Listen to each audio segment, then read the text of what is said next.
Hi guys, it's me again. It's been a couple of weeks. There is a reason for that. Thank you for your emails. I'll come on to them in a minute. I am celebrating today, hence the red lip and the extremely glitzy jumper. I'm basically coming as my own party. It's my birthday. I'm 21. Thank you for asking. I'm not 21. Clearly I'm 35. I am actually going to start doing that thing where when somebody asks me how old I am, I'm going to say, yeah, not a day over 70 and hope that they look positive because I think that would work for me. If I squirrel out, all of a sudden it's because the top catches the light. So every now and then my room turns into a disco ball and I sort of do this. Bear with me. I'll try and stop it as soon as possible. So what's been going on this week? It has been a hard week for lots of us, me included. I made a bit of a classic mistake in that I stopped listening to myself. And that meant that I allowed myself to get quite overwhelmed. For some of you, overwhelm looks different. For me, it looks like emotional withdrawal, losing the compassionate sides of my personality, getting more and more edgy and snappy, having more than one dickhead day in the week. And eventually, by Saturday, I just had to give in. My university lecturer said, Kirsty, enough, it is time for you to stop, take a day off. And I was able, having been given permission to do that and feel a bit better. I realised there was a problem last Tuesday. I'd woken up with a mouthful of ulcers. That meant I couldn't eat anything and I couldn't talk. And I'd woken up and I had 243 WhatsApp notifications and about 170 emails. And I just couldn't. Now, these aren't people I don't like. These are groups I'm on because they're to do with my kids or work or friends, and I'm really lucky to have them. And while we're all in lockdown, the digital communication is really important, but it was too much. I wasn't listening to myself, and I couldn't even begin to read all of this. One thread alone had 68 notifications. I just couldn't. So I started doing this. Off, off. Now, for me, that's a really big thing because I like people to like me, and my idea of hell, the worst thing that can happen to me is negative attention. I can't cope with it at all. So for me, just going, I'm not staying on any of these groups unless I absolutely have to, meant facing the idea that people would be like, what's the matter with her? Actually, what happened is nobody gave a shit.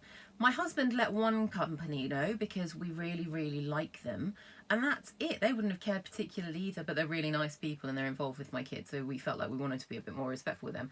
Nobody else particularly cared, and that's kind of how it works. Nobody cares. You're in, you're out, it doesn't really matter. We wind ourselves up so much thinking about things that don't matter, and it was such a relief not to have to look at my phone and constantly go, for the next few days. It wasn't enough though. I was still burning myself out with work. By Friday, I had a proper full-on meltdown, and my poor husband, I was trying to diet as well, my poor husband by Friday night had to deal with me while they all decided to have takeaway because it was my son's 15th birthday the next day, having a meltdown, rage eating healthier food than they're having because I couldn't eat the chips as well, and then rage trying to get everything ready for my son. I think I may have offered to divorce him if he didn't dare wrap the presents that he'd chosen for our child because I was sick of doing everything. In other words, I was being a bitch. And I'm very sorry. I have said sorry to him already, but I thought I'd say it here too. Sometimes we all have those days, and sometimes we all need to take a step the next day back and go, yeah, that wasn't my finest hour. However, it did lead to some positive stuff. I am feeling better now. I did take my day off, and then on Saturday was my son's birthday, and he was 15. We had some lovely videos. It was interesting. It was an up and down day, which I was kind of expecting, and then it gave me some time to think about when I was 15. When I turned 15, I was a proper goody two-shoes at school, but I wasn't a goody two-shoes all the time. And I had one best friend. It wasn't very popular, but I absolutely believe if you've got one person who gets you, you don't need anybody else. And I had one person. Her name was Gemma, and she was just the best. She was so much fun and as mental as I was. So whenever we spent time together, it would be a hoot.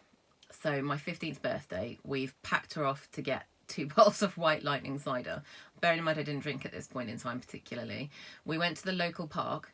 We got absolutely pissed as ferrets and just had the best time. This was before phones, so couldn't get caught, couldn't get tracked.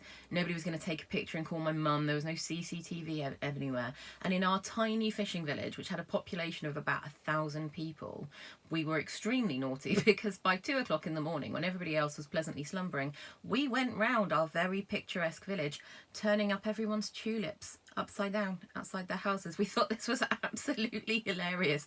Now, if somebody did that to my garden, I'd kill them. But it was hysterical, and it was hysterical because we were free, and it was amazing. And that's the best thing about being a teenager. It's when you do those things that are stupid and inconsiderate and ridiculous and silly, and you test your limits, and you're free. You're pushing yourself away from the strictures of your life, from your education, from your parents for the first time. And it made me sad. It made me sad for my son when I realised that. It made me really think about our current generation of teenagers who are doing amazing things in lockdown. I've got a friend, Chloe, who she's making headbands for the NHS. I've got another little friend, Ollie. Hiya, thank you for your lovely messages, who sends me really caring messages when my mouth erupts in ulcers, which is really sweet and certainly not something I would have done as a teenager because I was too much of a selfish arsehole, quite frankly. There are kids all over the place, but all of those freedoms that they need, that make being a teenager so brilliant, just aren't there for them. There's no privacy to talk about their thoughts and fears, and they don't want to talk to us. We're their parents. That's normal. It's okay for them not to tell us every thought in their head because they need not to be doing that. It's a key developmental stage, and we're interrupting it because of the lockdown situation, which isn't our fault, but it's not theirs either. And I'm also well aware from a lot of the messages that I'm getting that anxiety amongst our teenagers is beginning to rise. Anxiety about their future, about what life is going to look like when they come out. Anxiety about the economic situation, about their grades, about whether they're going to get sick, about whether their parents are going to get sick, about what the future's going to look like. When I was 16, I had my year of partying and playing. I was doing my GCSEs. I was just about to do my GCSEs, and my parents told me we were moving to a completely different area, really far away, and my world fell apart. It was really hard for me. I found it really difficult.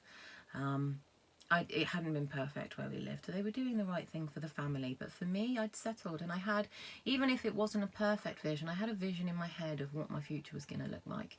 I was going to take my just standard grades because I was in Scotland, so GCSEs. I was going to do the next 2 years my highers with my friends. I was going to sneak into some clubs. I was going to generally be irresponsible, and then I was going to go and do drama at the Royal Academy in Scotland, which is all I'd thought about for years and was my plan. And I knew what every day would look like, and I knew what route it was going to take, and I knew I was going to have to do some work, and I was fine with that. And then it was taken away, and I had no agency, and I suddenly realised that I was still a child and that the world could be a very, very unpredictable place. It took me a long time to find my feet again, and it was only my world that had shifted. For you guys, for the teenagers who might be watching this or for their mums, everything shifted. But what I want you to know is it will shift back. Life does this. It goes up and it comes down. Schools are not going to leave you with bad grades. If you're anything like me, it is probably scaring you if you're not getting your GCSE results that you'd worked for, if you're not going to get your A-levels. Because I was a bit of a typical student in that I got pretty crap mocks and then studied really hard for my GCSEs and got great grades. You guys aren't getting that privilege. That must feel really unfair. If you are angry, if you are scared, if you are nervous, that's okay. It's normal to feel like that. But you will get your lives back. You will get your freedom back. It will be different. You are going to have to be tough. You are going to have to start planning now about alternatives. You're going to have to start looking at what you want for your life. You are going to have to fight for jobs. You're going to have to push probably harder than you ever thought you were going to have to get to where you want to be. But that's not a bad thing.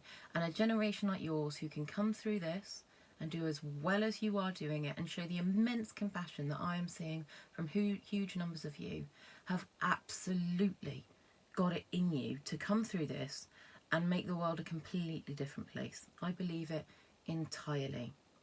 Try and take some deep breaths. If you really find that you're starting to struggle with what the future might look like or where you're going to go, talk to someone. It doesn't have to be a parent. Find a family friend. Find somebody that you feel comfortable with. Find somebody that you know you can trust. There will be plenty of people willing to help you put a plan in place if you need it. A particular breathing exercise that helps bring me down when I'm starting to feel really crap is rectangle breathing. So you breathe In for 4, hold for 2, breathe in for 4 through your mouth, hold for 2, out for 6. In for 4, hold for 2, out for 6, hold for 2. In for 4, hold for 2, out for 6, hold for 2. What that does is it switches sides of your brain, so it turns off your panic center, your emotional system, puts the logical side of your brain back in charge. Make sure you're exercising. I know it sounds boring and eating and do all of that, and try and stay in touch with your friends. Things will get better, I promise. And you will be out turning over daffodils and being arseholes in no time. Just not mine, please. I'm quite partial to them now. See you later.